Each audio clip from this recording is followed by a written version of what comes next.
hand when he's about to fall, it covers a lot of things, many different aspects in our life. So we'll give some examples. The first one we can say about giving your brother a hand when he's about to fall is that many people go through a lot of trials, a lot of things every day. They're going through struggles every day, even struggles that we don't know about. Maybe they don't tell you what they're going through, but they're going through a lot of things. They're dealing with work, they're dealing with marriage problems, money problems, loss of a loved one, depression, anxiety, stress, all sort of things. And these issues can make someone feel down. They can make them feel overburdened with what they have on their shoulders. So sometimes just being there for them and listening to them is enough. It gives them comfort and relief. And this is helping your brother when he is about to fall. I had some, we laugh at it, but it's kind of a joke. But people like our age group, the older ones, we have kids, and I knew a guy and his kid came home from school. His kid was crying, so he said, what are you crying for? Did somebody hit you? Someone hurt you? Someone punch you? He said, no. He said, they hurt my feelings. He said, what is that? What are feelings? He said, we are Arab, we don't have feelings. And my friends laugh, but we can get like that, like the older generation is taught like, don't show anything. No emotion, no feeling. Be strong, be tough, don't cry, don't do anything. And we think like our kids are going through stuff too, that they should be like us. Well, maybe we're in a different time. Things are a little different now. We have to be empathetic towards our kids because they could reach out to us for these emotional things and we get really stern with them and tough. You shouldn't have feelings. And it could lead them to other things, depression. And many times, I have seen a lot of cases with suicide in communities because they can't handle their emotions and can't handle that stress. So when we see someone who's overburdened with emotions and things like this, we should help them and try to lift them up, be there for them. Imam Hassan alayhi salam said, brotherhood is loyalty in hardship and in comfort, the good times and the bad times. This is first aspect. Second thing, financial help. Rasulullah sallallahu alayhi wa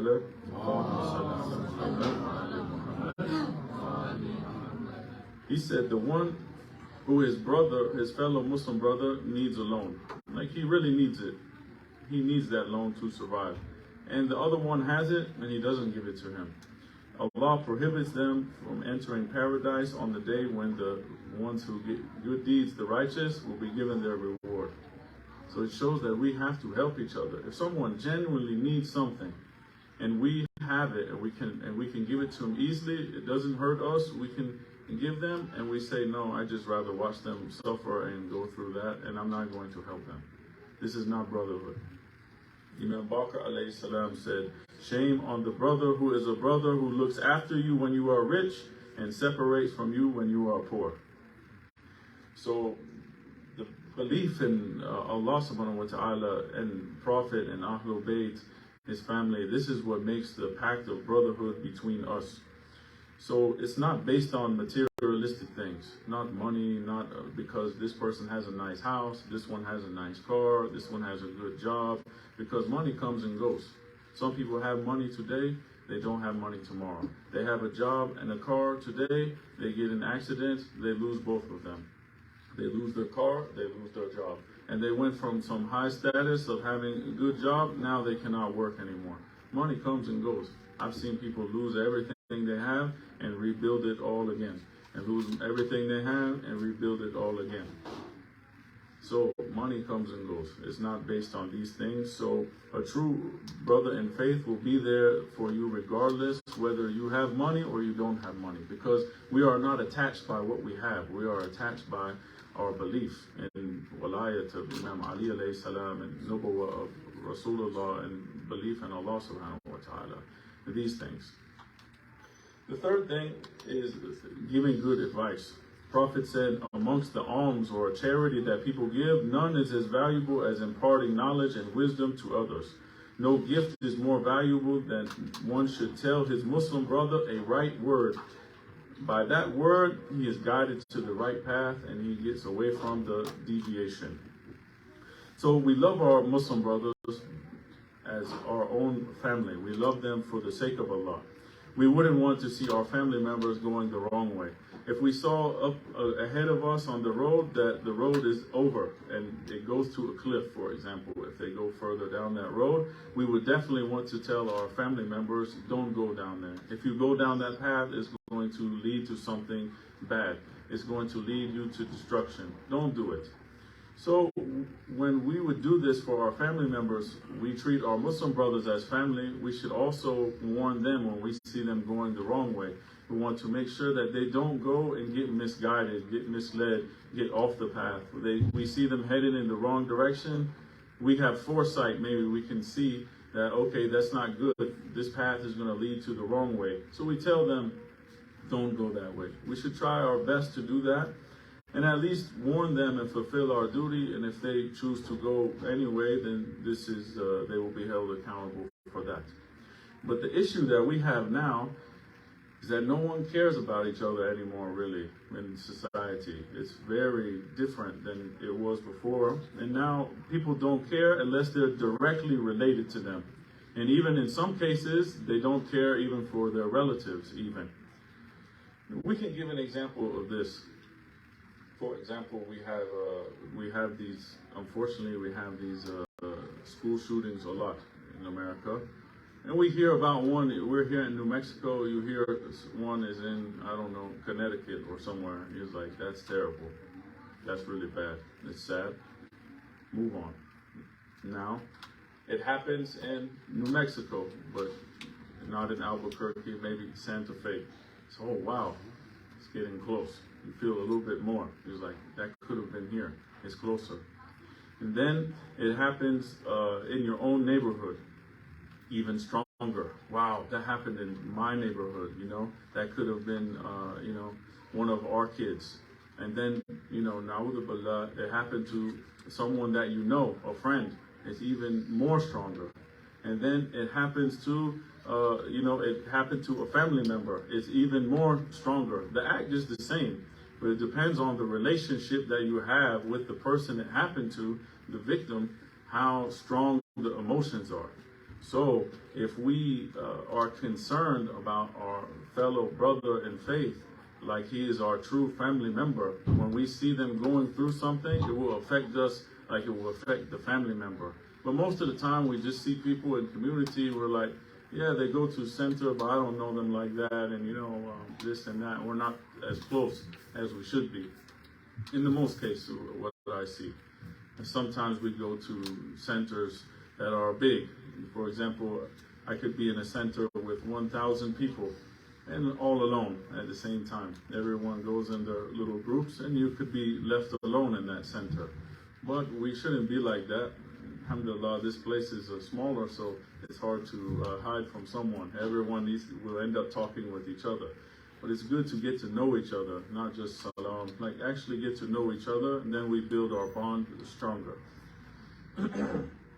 We said that Imam Qadam alayhi salam says the real believer is the believer is the real brother of the believer, even though his parents may be different. Our fifth Imam or sixth Imam, he says, believers are brothers of one another, like the physical body. When one part is affected, the other part feels its loss or feels affected. So when one person is sick, for example, we should also feel, I need to check on that person. I should feel something for that too. It's a real interesting phenomenon. I used to wonder sometimes too, and then I researched about it and I found the explanation. But sometimes you are just sitting there. I don't know if this happened to any of you, but maybe you're just sad for no reason. Nothing has happened to you. Your family is fine. Your income is good, and then you just feel a little sad for just a few moments, and you wonder how come, Jabir, he narrated that he says, I sighed in the presence of Imam Bakr alayhi salam, and he said, Ya Ibn Rasulullah, sometime I feel afflicted by something for no reason at all, and I am overcome with grief. such that my family and my friends, they see it when they look at me, like I'm affected. But I don't know why. He said, indeed, Jabir. He said, why is that, Yabna Rasulullah, son of Allah's messenger? He said, what will you do knowing it? He said, I just want to know, tell me why. Why do I feel like that? He said, oh Jabir, Allah created the believers from the earth of the paradise and brought out their souls from the breeze of paradise. Believers are like full brothers to each other. So when one soul amongst the group of souls is afflicted in any other place, the rest are sad for this one. So maybe someone else is going through something, and then we are all connected spiritually, and then we feel this sadness sometimes too. The fourth thing is solving the needs of our brothers, removing the problems from them. Our sixth Imam, he said, the reward for eliminating the cause of a Muslim sorrow is more than the reward for prayer and fasting. And this is the best way to approach Allah. Allah will grant 73 rewards to whoever eliminates the sorrow or the hardship of a believer. He will give him 72 of those rewards in the hereafter. He will save them for him, and he will give him one reward right now in this world, immediately. So we shouldn't wait for our brothers to come to us and tell us we have problems. We should be so close to each other and communicate with each other that we know when one is going through something. We should say, oh, brother so-and-so isn't here today. I wonder if he's okay. What's going on with him? Let's send him a message. Just make sure he's all right. We have to be aware of our community, who's in it, and check on them. See if they need help. Imam Ali alayhi salam, sallu ala Muhammad wa ali Muhammad.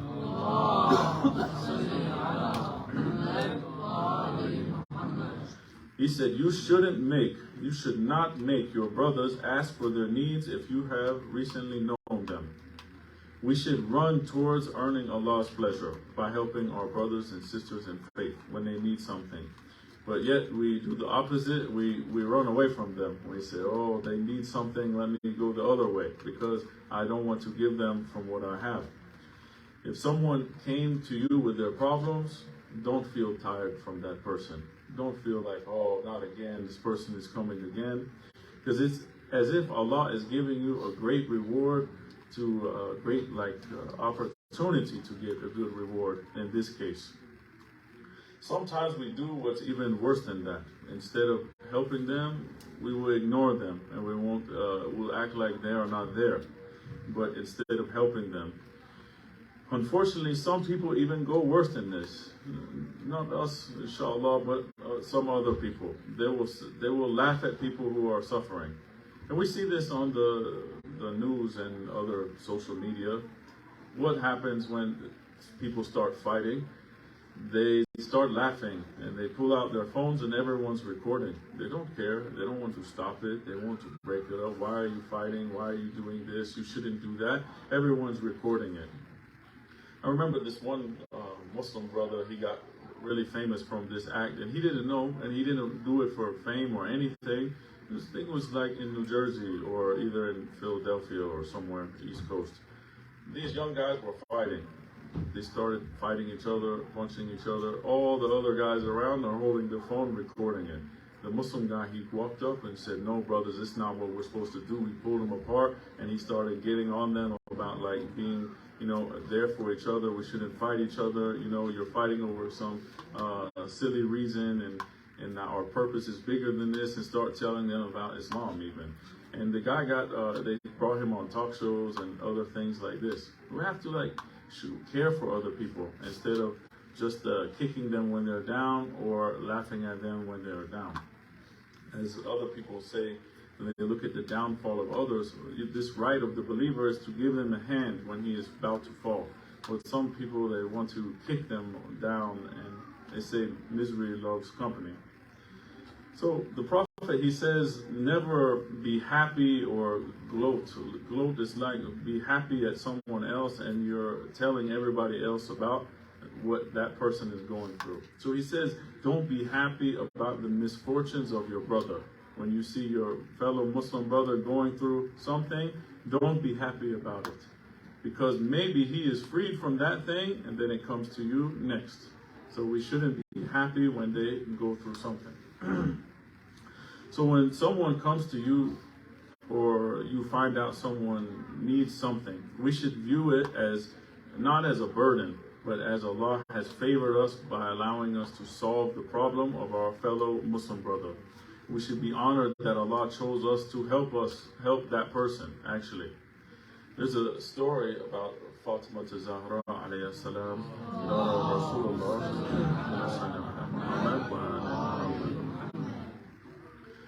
that this lady came, this daughter, the mother had a lot of questions, but she was older. So the daughter came and asked Sayyidah Fatima, she said, I have some questions. Can you answer these questions for me? So she said, go ahead. She said some questions about prayers and fasting. She asked, all the time giving an answer. And then she got to 10 questions and she got shy. She said, I feel like I'm giving you too many questions. I don't want to overburden you. So Fatima Zahra said, no, bring your questions. I am not overburdened. Due to me answering these questions, I will get so much reward. She said, have you ever seen someone who is given a job? They have to take something from here up to the roof and they get 1,000 dirham, for this job. Would they be tired of that job? They said no.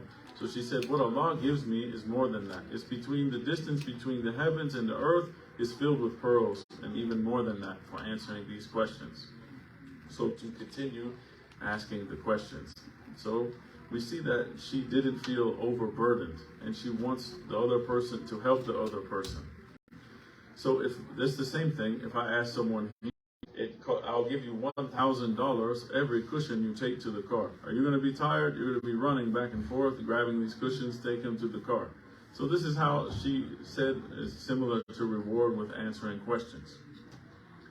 So we have to support stronger than others, and very strong where another person may be weak in that area, and vice versa.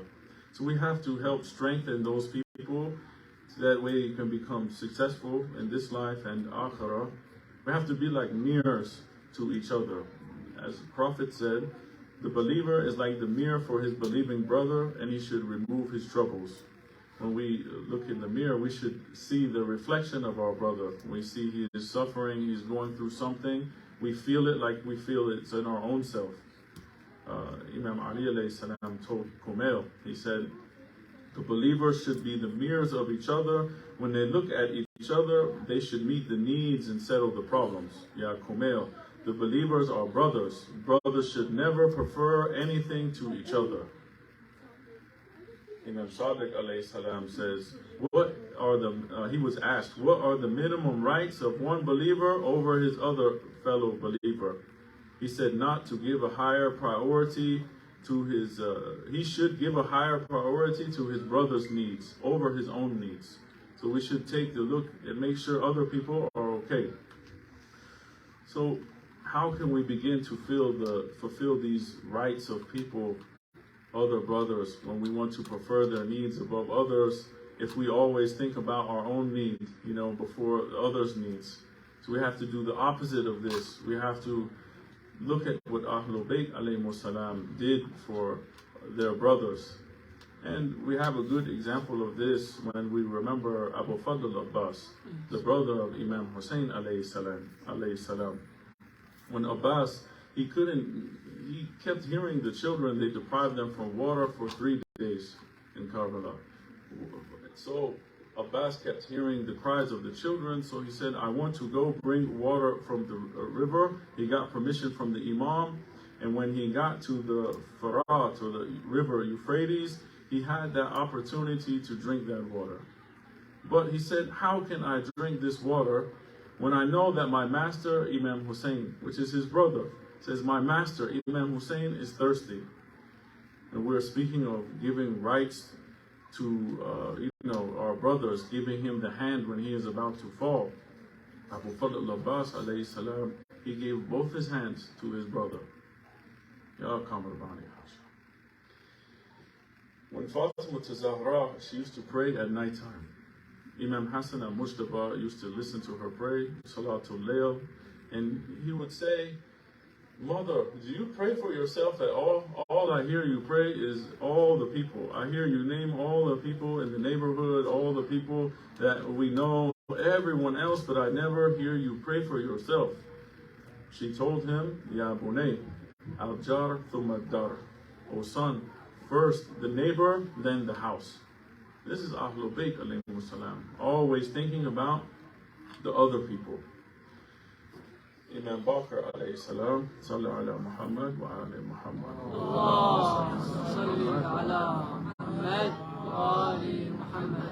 He said, love your Muslim brothers and like for them what you like for yourself.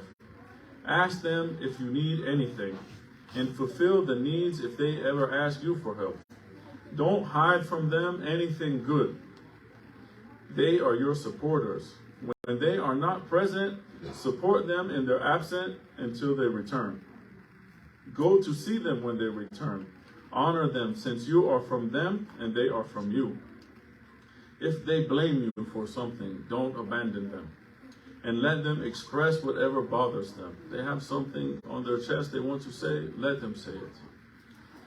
Praise Allah when they receive good things. Be happy for your brother when they get a job promotion, or they get a new house, or they get a new car, or they get something. Be happy for them.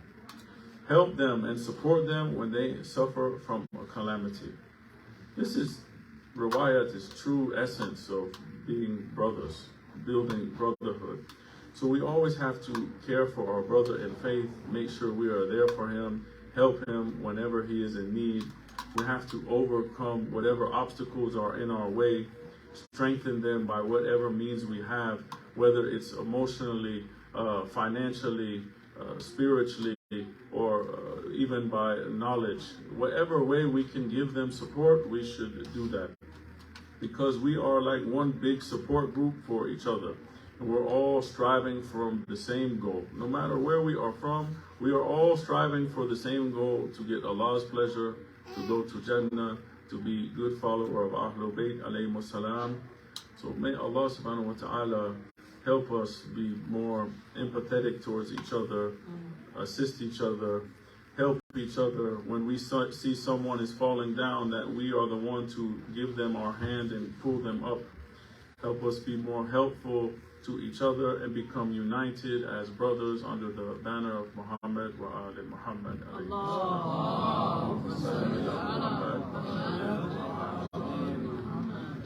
ربنا اغفر لنا ولإخواننا الذين سبقونا بالإيمان ولا تجعل في قلوبنا غلا للذين آمنوا ربنا إنك رؤوف رحيم. اللهم كن لوليك الحجة بن الحسن صلواتك عليه وعلى آبائه في هذه الساعة وفي كل ساعة وليا وحافظا وقائدا وناصرا ودليلا وعينا، حتى تسكناه أرضك توعا وتمتعه فيها طويلا برحمتك يا أرحم الراحمين. اللهم صل على محمد